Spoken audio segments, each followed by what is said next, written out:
Hello YouTube and welcome to Marcellian Online, where we tackle the hard topics because being hard is what we are best at. After dabbling a bit in Monk Madness and played Wacky Warlock for the majority of the expansion so far, I went back to the roots, to my original love, cocaine. At least that's how I wanted to name my warrior, but apparently gave people the wrong impression. Ah yes, my good old warrior, and not just any warrior mind you, protection warrior. And with all this classic WoW talk going on, what is more vanilla than a protection warrior? The OG tank. The tank that people went to when they said the word tank. I wish I was told why we are called tanks. I mean, a tank is a beast machine that wreaks havoc across the battlefield, and however much I love my prot warrior, well. But in all honesty, we are suffering in part from what the shaman community is suffering from, and that's our own deprecation of the class. So let's actually talk about how the prot warrior is and how it functions. It's not an undertuned class at the moment.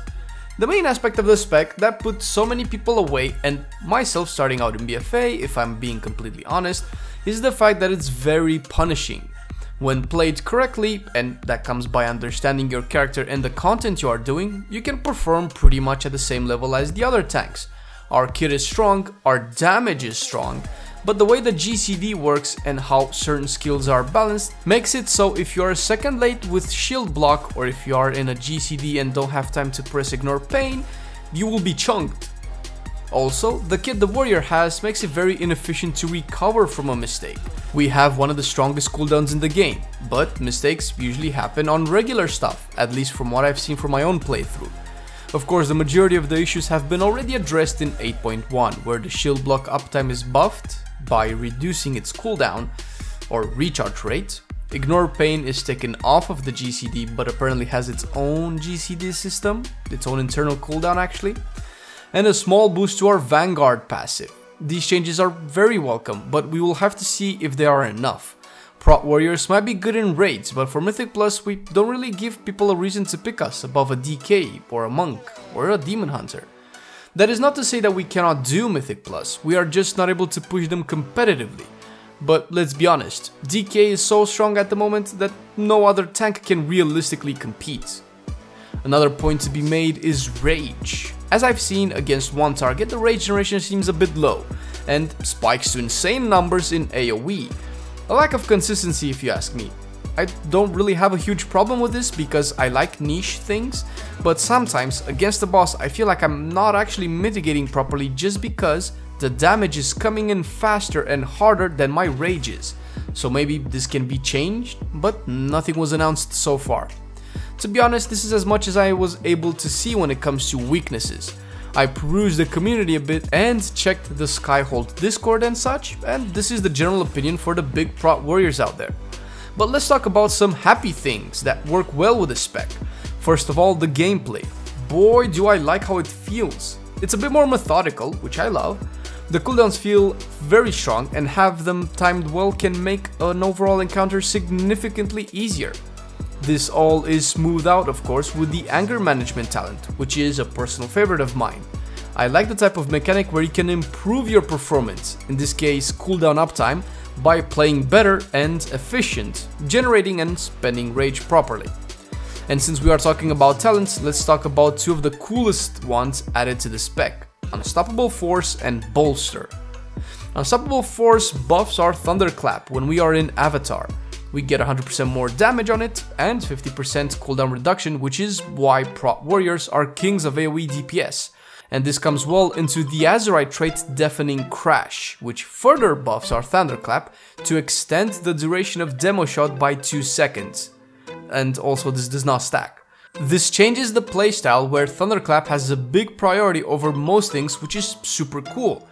The other one, Bolster, lowers the cooldown on Last Stand by 1 minute and makes it so we block all melee attacks, efficiently transforming it into the ultimate panic button. Coupled with anger management, and Last Stand makes you into unkillable beast. We still have Shockwave, with a cooldown reduction added into the talents now. Hit 3 targets and the cooldown is reduced by 15 seconds. As such, the Protection Warrior is very good at dealing with AoE situations. Not only our rage generation is off the charts, but that gives us more bang for our buck when it comes to our cooldowns. Magic damage is still a bitch though. Mobility hasn't been changed. We have 2 charges and a leap. This fills up our kit with more mobility than we need, which is nice to know. We could still use a few more changes. We are not the poster boy for bad tanks for nothing. One thing that could be addressed is the passive, which relies on critically blocking with a chance to actually proc.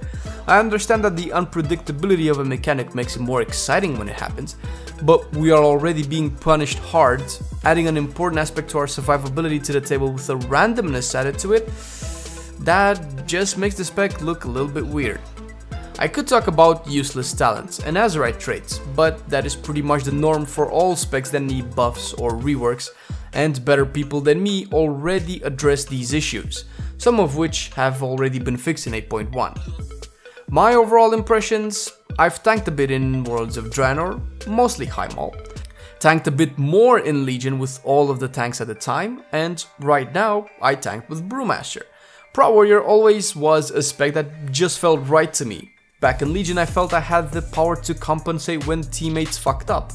Right now I have to worry about me more than anyone else. In terms of overall performance, Prot Warrior does good work. You can pick it up, hop in a mythic dungeon or a raid, and you will be fine.